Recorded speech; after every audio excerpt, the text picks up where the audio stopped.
Good morning, students. We have started the Mellin transform. Today we are going to find some properties of the Mellin transformations. So what is the Mellin transform? As we have studied earlier, the Mellin transform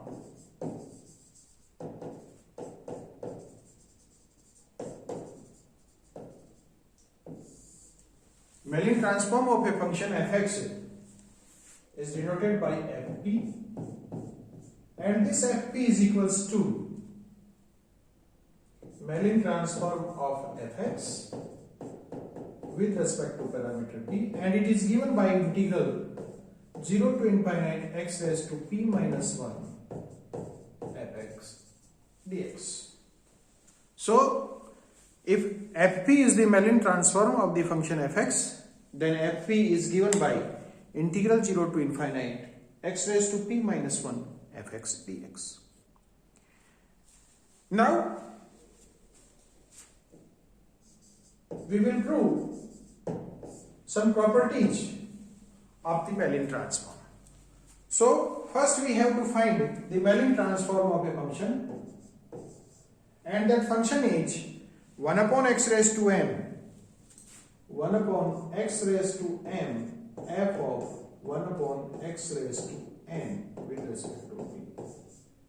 What is the result we will write later on.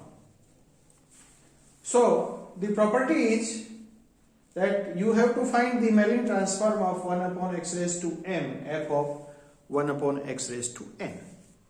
Now if you take that the Mellin transform of this one, then by the definition this is equals to Mellin transform of this one is equals to 0 to infinite x raised to p minus 1 upon x raised to m f of 1 upon x raised to n dx, or this can be written as integral 0 to infinite x raised to p minus m minus 1 f of x raised to minus n dx.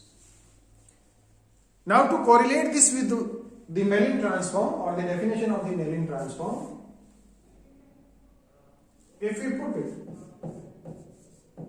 x raised to minus n is equals to t, or 1 upon x raised to n is equals to t, then x raised to n is equals to 1 upon t, or x is equals to t raised to minus 1 upon n. X is equals to t raised to minus 1 upon n. So dx is equals to minus 1 upon n t raised to minus 1 upon n minus 1 dt, or this is equals to minus 1 upon n t raised to minus n plus 1 upon n dt. The limits, since when x is equals to 0, when x is equals to 0, t is equals to infinite, and when x is equals to 0, t is equals to 0, so the limit is changed. So putting these values in this result, we get this is integral infinite to 0 x raised to x, that is t raised to minus n, so t raised to minus of p minus m minus 1 upon n into f of x raised to minus, that is ft, into dt, that is minus 1 upon n minus 1 upon n into t raised to minus of n plus 1 upon n into dt.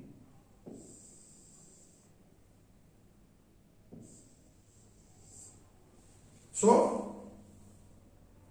this result is equals to, if we change the limit of integration by using this minus sign, so this is 1 upon n integral 0 to infinite t raised to minus of p minus m minus 1 upon n minus n plus 1 upon n. These are the powers of the t, ft dt. or this can be written as 1 upon n integral 0 to infinite t raised to m minus p upon n minus 1. M minus p minus 1. Solving this one, we get this one as m minus p upon n minus 1 into ft dt. Now we see that the value in the integral or the integral is the definition of the Mellin transform. Rather, this is the Mellin transform of the function ft with parameter m minus p upon n. So, as we have defined earlier, the Mellin transform of the fx is equals to fp. So, writing this one in the form of fp, this is equals to 1 upon n. Fp, that is the Mellin transform. Mellin transform of the function fx with parameter m minus p upon n. And this is equals to 1 upon n f of fp, here p is m minus p upon n, m minus p upon n. So, the Mellin transform, first property, the Mellin transform of 1 upon x raised to n, f of 1 upon x raised to n is nothing but 1 upon n, f of m minus p. This is the property. Now, if you put special case of this one, if m is equals to n is equals to 1, then the Mellin transform of the function 1 upon x, f of 1 upon x with respect to parameter p, this is equals to f of 1 minus p. This is the special case of this problem or this property, that if m and n equals to 1, then the Mellin transform of 1 upon x, f of 1 upon x with respect to parameter p is equals to f of 1 minus p. So this is the property of the Mellin transform. Another property of this one is, if Mellin transform of fx with respect to parameter p is equals to fp, then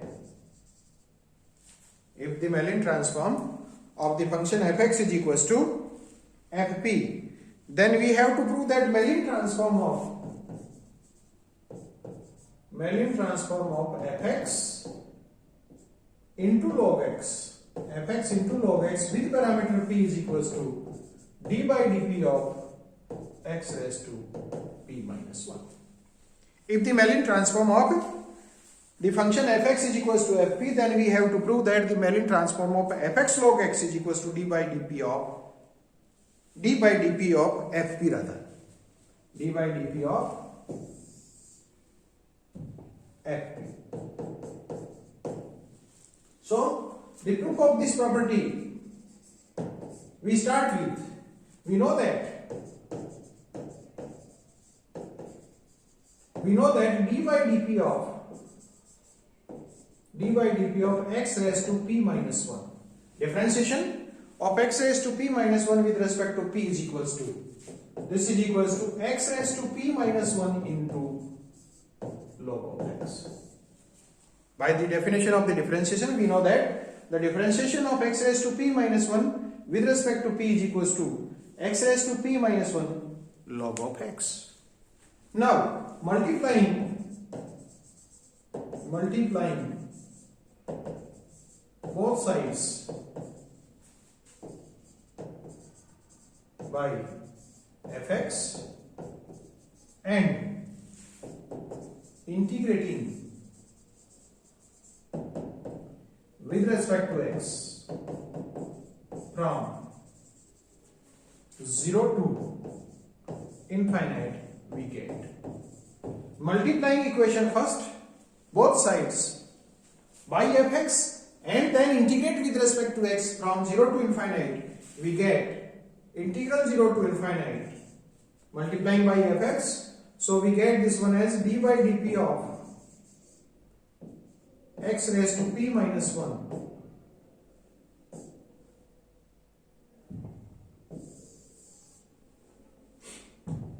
x raised to p minus 1 into fx dx. This is equals to integral 0 to infinite x raised to p minus 1 fx into log x dx.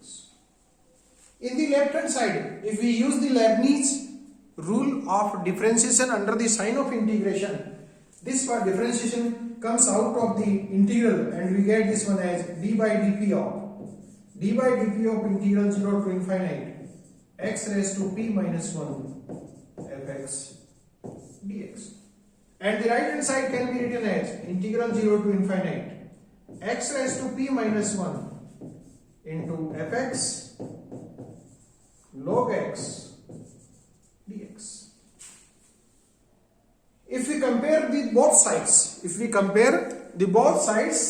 with the definition of the Mellin transform, we see that the value under the parenthesis integral 0 to infinite x raised to p minus 1 fx dx is the Mellin transform of the function fx, which is fp, and on the right hand side the value of the function is integral 0 to infinite, or value of the integral 0 to infinite x raised to p minus 1 fx log x dx is the Mellin transform of the function fx log x. So this can be written as d by dp of fp. This is equals to Mellin transform of the function fx